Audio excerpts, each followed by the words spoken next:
respecto a los herejes, está el pecado por el cual merecen no solo ser separados de la Iglesia por medio de la excomunión, sino del mundo, por la muerte.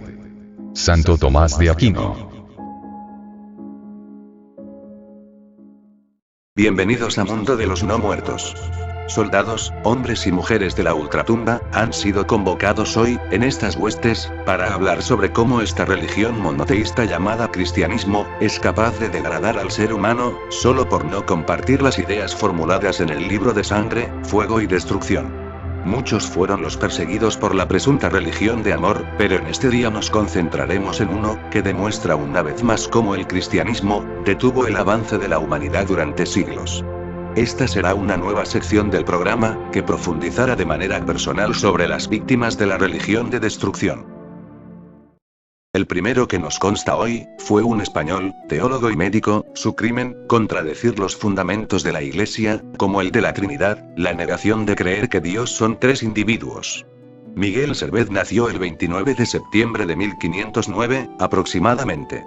Una de las obras que lo llevaría posteriormente al cristiano y santo acto de fe, como le decían los santurrones de ese tiempo, o en otras palabras, acto de quemar a seres humanos vivos en una hoguera, fue su obra titulada en español, de los errores acerca de la Trinidad. En sus escritos negaba la Trinidad del Espíritu Santo y la eternidad de Cristo, llamando a esta Trinidad como perro cerbero, de tres cabezas, y también los tres fantasmas, y llamando a quienes seguían esta doctrina, como triteístas.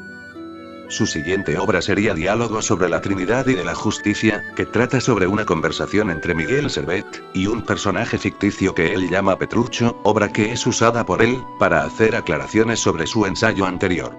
Uno de sus textos hace un llamado a la tolerancia, cosa muy repulsiva, aborrecible y pecaminosa para los ojos santos y piadosos de los inquisidores y frailes de ese momento.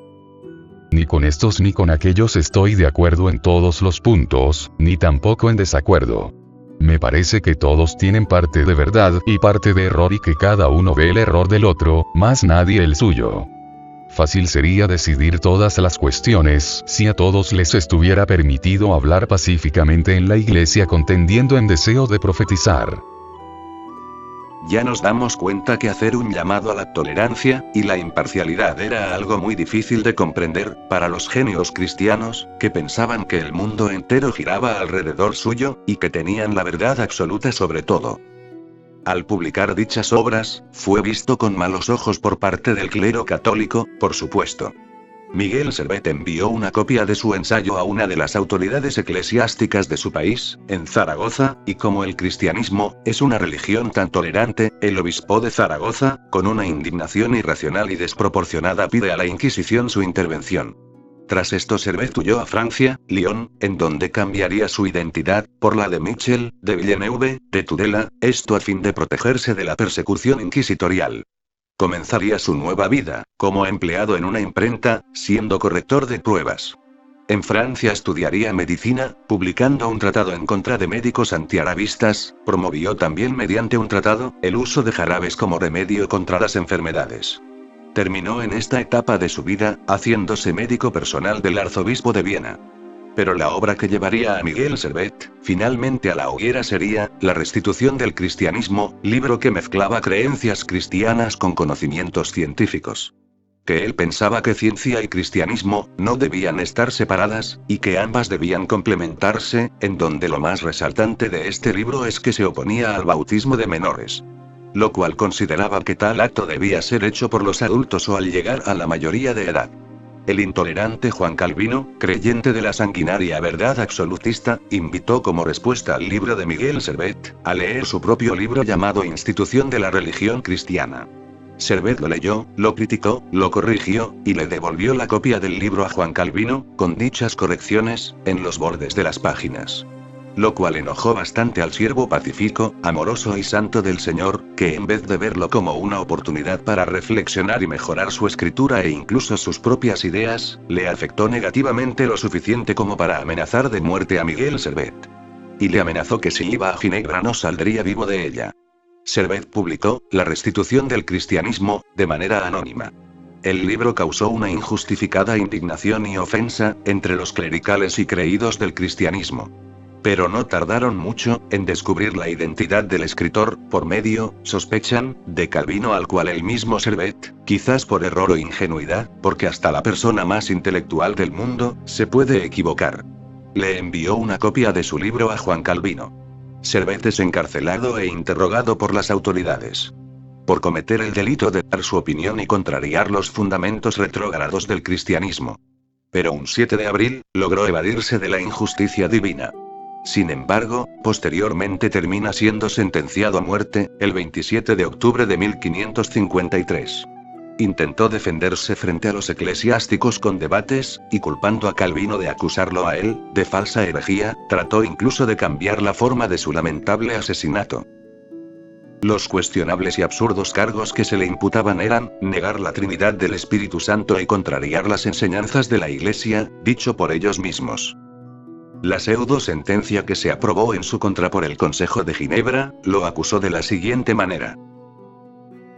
Contra Miguel Servet del Reino de Aragón, en España, porque su libro llama a la Trinidad demonio y monstruo de 3 cabezas. Porque contraría las escrituras decir que Jesús Cristo es un hijo de David.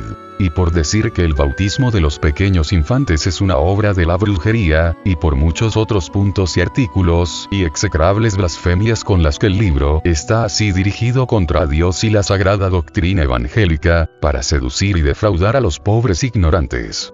Por estas y otras razones te condenamos, M. Servet, a que te aten y lleven al lugar de Champel, que allí te sujeten a una estaca y te quemen vivo, junto a tu libro manuscrito e impreso, hasta que tu cuerpo quede reducido a cenizas, y así termines tus días para que quedes como ejemplo para otros que quieran cometer lo mismo.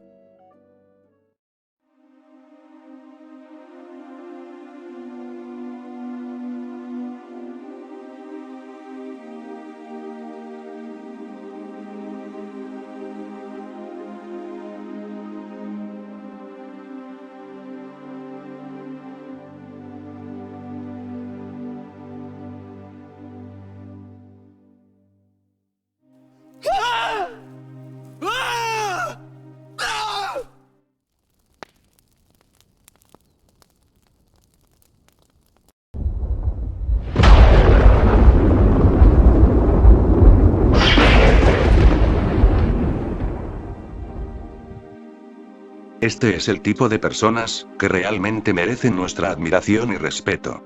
Lejos de juzgar si creían o no en este Dios, querían hacer la diferencia y eso tiene mucho valor. Y lo hicieron a pesar de las consecuencias, lo hicieron a pesar de estar a merced de una institución autoritaria como lo es la Iglesia. Muchos terminaron siendo víctimas de su propia fe, como lo fue este señor. Fe, que en determinados casos ni siquiera era real porque intentaban afirmar su fe solo para evitar las condenas de la Inquisición. Y si me lo preguntan a mí, yo sí estoy de acuerdo con que la gente crea en lo que le dé la gana, luego de cumplir la mayoría de edad. Puesto que la minoría de edad debería ser usada para que el menor aprenda a otras cosas, como por ejemplo, la ciencia, un instrumento musical, o que al menos le dé tiempo de formarse un criterio e ideas propias. Y no que se aprovechen de la inocencia de los más pequeños, para adoctrinarlos de esta manera abusiva. Luego de este crimen, muchas personas criticaron estas acciones asesinas de la Iglesia y el cristianismo.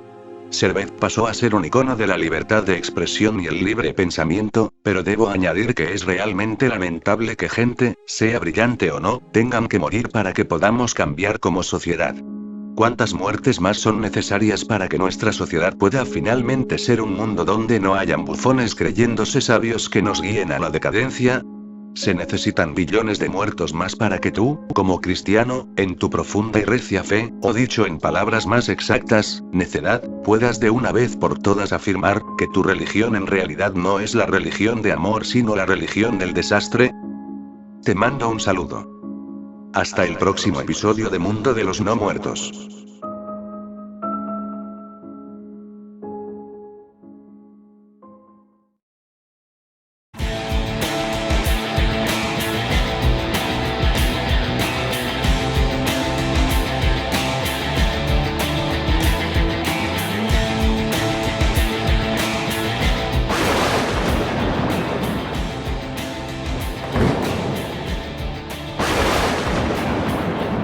Entra al portal suscribiéndote a este canal. Devota tus conocimientos, fomentando